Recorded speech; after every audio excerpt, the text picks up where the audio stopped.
Tackle today, Justice Brothers from Tackle Trading, bringing you all the charts, news, and analysis so you can be informed in your trading decisions. Reminder for our pro members, we have Master Trader tonight. This is our boot camp. This is our foundational event. If you're not a pro member, you can go to that 15-day free trial and check it out. Market is talking about one thing this morning. It is the DeepSeek AI program out of China, causing some volatility in many areas of the market, certainly causing really deep volatility in semiconductors. Matt, what is your take on the technical price action that you're seeing in a lot of areas of the market? And what's your take on the news?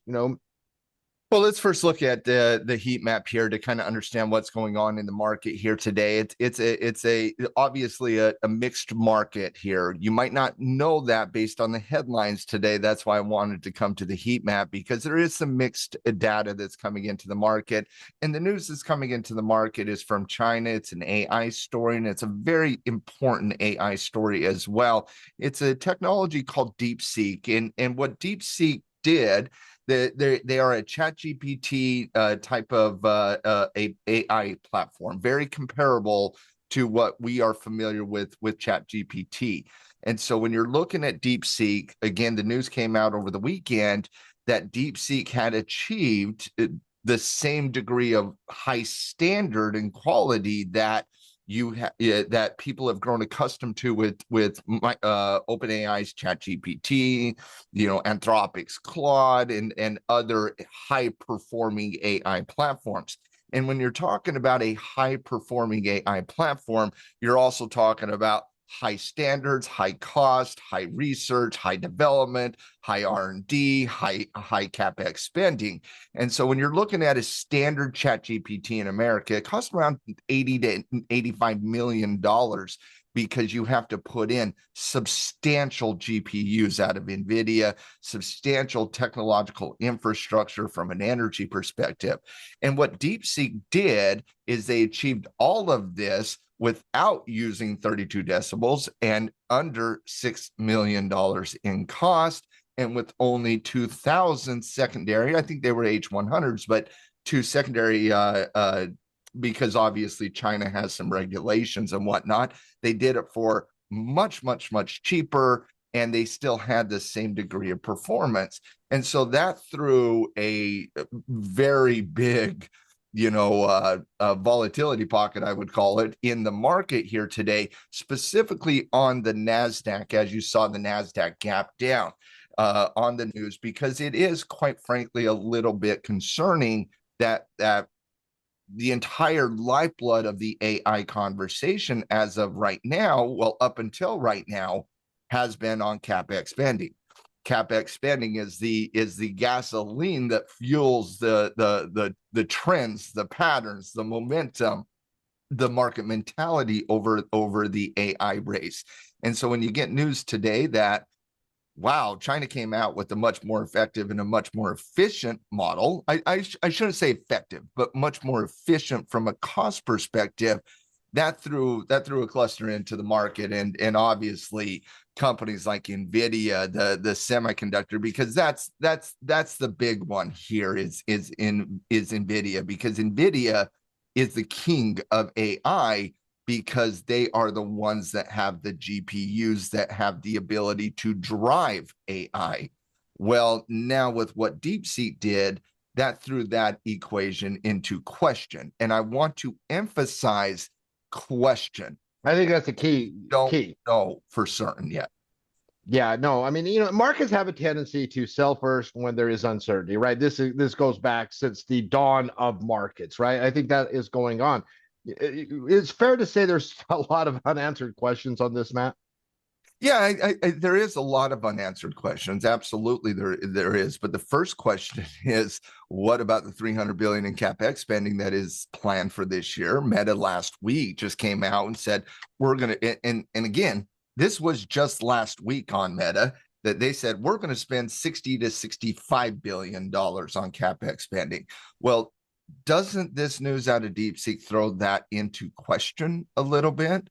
And so that's what's going on here today. Now, Meta's up here today. And again, this is specifically, in my estimation, a semiconductor concern around NVIDIA, Broadcom, Marvell, those hyperscalers out there.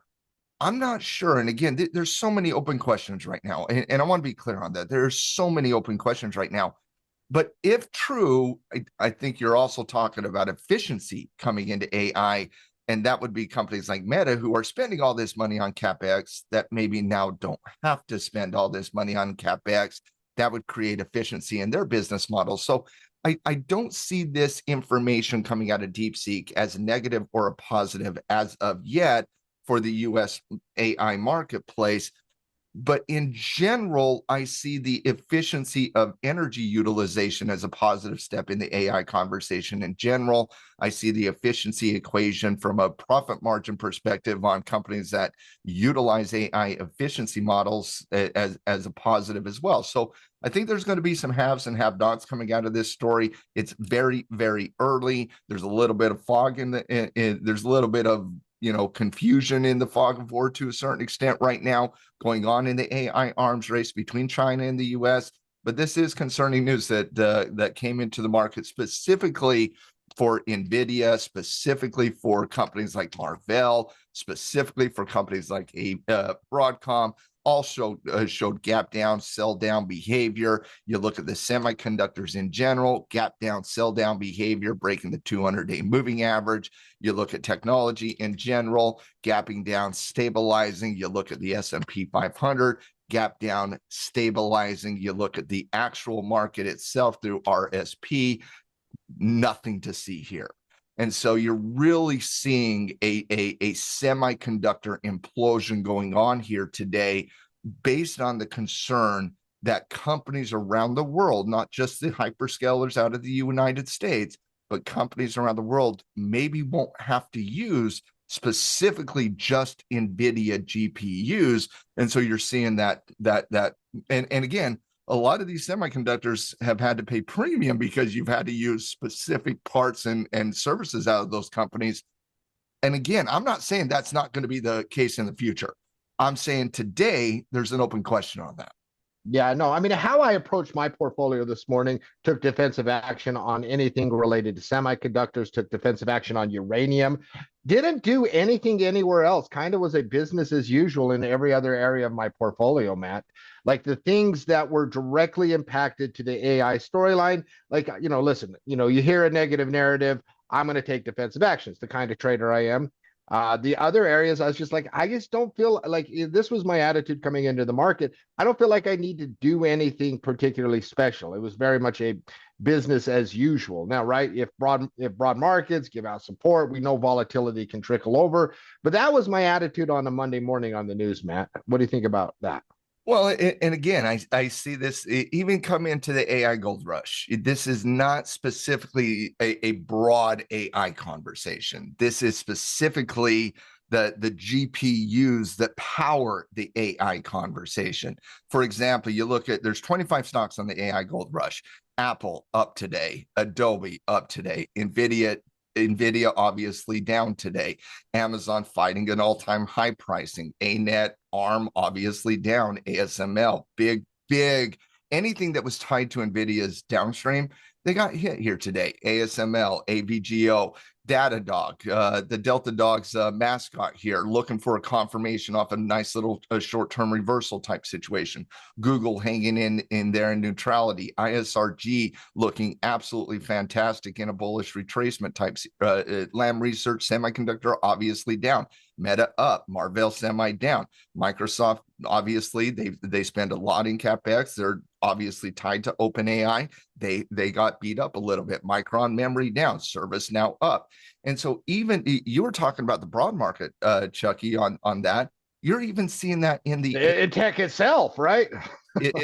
it's the exact same thing. And that tells you this is specifically an NVIDIA story. And NVIDIA, OpenAI, ChatGPT, and those downstream companies that do get impacted or have been carried a little bit by NVIDIA over the last couple of years. And so once again, you're seeing a specific concern on NVIDIA and companies tied to NVIDIA right now based on the Chinese release in DeepSeek. And Mark, we heard yesterday when this news kind of hit the wire that you were basically having a Sputnik moment, right? And can you talk about that analogy real quickly? Listen, when the Sputnik moment is when Russia had that moment. What was this now? I got 70 years ago almost, Like right? 59, 58. Yeah, so 65, 70 years ago, where they got Sputnik into space, right? And it sent, if you're not familiar with the history, sent shock waves through the United States. How could Like, Russia beat us? how could Russia Like, beat us? what in the world is going on? We got to double up our efforts here. And what did the United States do for the next decade? Got to They got to the moon, right? And they threw a heck of a lot of resources at it as well. AI is, anyone who thinks AI is over does not understand and you're seeing those silly headlines. Oh my gosh, they're everywhere this morning. Like, oh, AI, this is AI. No, AI is so important. It is the equivalent of space and Sputnik. This conversation is about the energy needed to produce AI. Regardless of how you see the impact on stocks in the marketplace, this story out of DeepSeek pushes the AI conversation further. It pushes these companies further because the race isn't to efficiency. That's part of the equation, but that's not the race. The race is to AGI.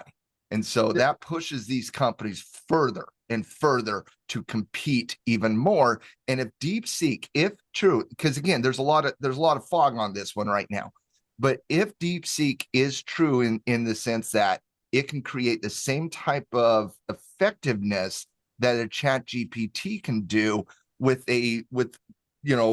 very little of the cost, yes, is that a negative to energy? The energy components out of utilities it is. Yes, of course it is.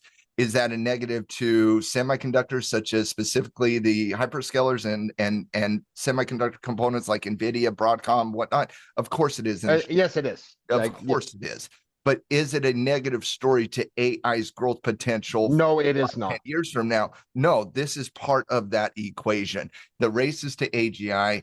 American hyperscalers and US based companies are going to step on the gasoline here to try to figure that out. But I don't see it as a negative story to AI. I see it as a negative story to certain components within the story. And potentially changes the story. But this is one of the things, and then we'll move on. We'll talk about this. Clear on the potential, though. We don't know about the infrastructure build out. We don't know specifically if this is going to create Meta and Apple and Microsoft later this week in their conference calls, because those questions are coming. Those conversations are coming. And so later on this week, out of Apple, Meta, Microsoft, three companies that purchase GPUs from NVIDIA, we'll see exactly what their CapEx spending plans are. It was Meta just last week saying we're going from 60 to 65. Does this news story change that? Unfortunately, we probably won't know until we hear from Meta, until we hear from Apple, until we hear from Microsoft.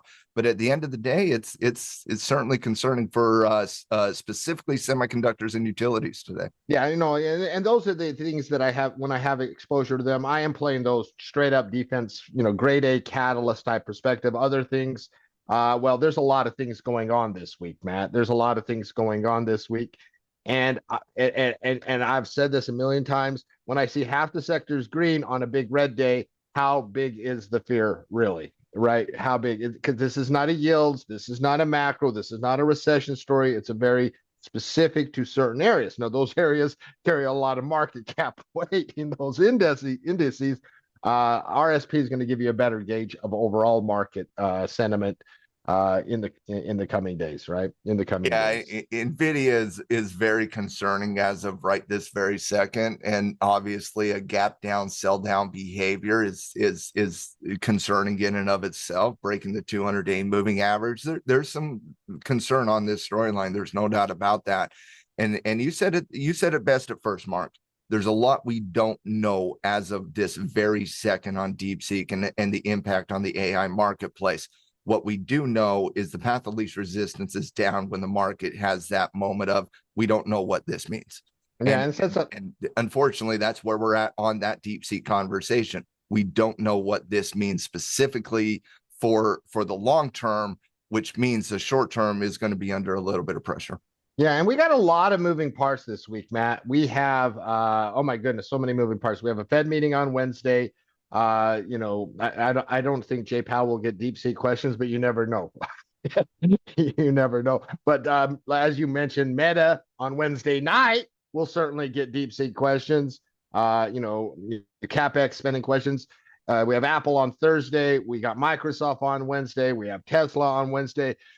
This is a busy week, starting off with a little bit of flavor, right? Starting off with a little flavor, but this is going to be a busy week this week from top to bottom, isn't it?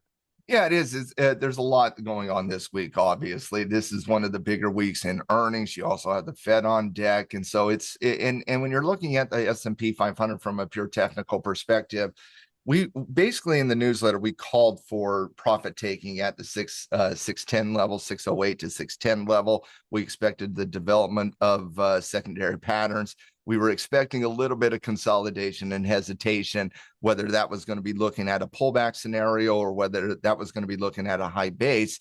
We didn't know that pullback was going to happen on a Monday morning and now starting to get into the moving average conversation. But here we are. Keep an eye on the market here. I think, again, a little bit of fog in the price action here today. But when you're looking at it from a pure technical perspective, you're now in between that 20 and that 9. The 9 EMA actually tested as a resistance level here today. Anything back up above 600 would be a short-term confirmation type situation from an S&P 500 perspective. All indexes under a little bit of pressure, but RSP holding in there really well as the defensives really showed up here today. But RSP holding really well there with a high base. Obviously, the NASDAQ is the one under a lot of pressure here, and it's a specific NASDAQ conversation here today. Yeah, listen, a lot to talk about on the lounge. And, in the commodity complex, we'll have more in-depth conversations, seeing some really, on days like these where you have red candle and there's some price action, you're going to see some weird movement that isn't true. Some of it can lead to something, right? But things like the dollar, things like yield. I mean, you got yields down, dollar down. Yields, dollar down, commodities down, and market down. Not all of that is true. Not all of that is true. No, right? No, not all.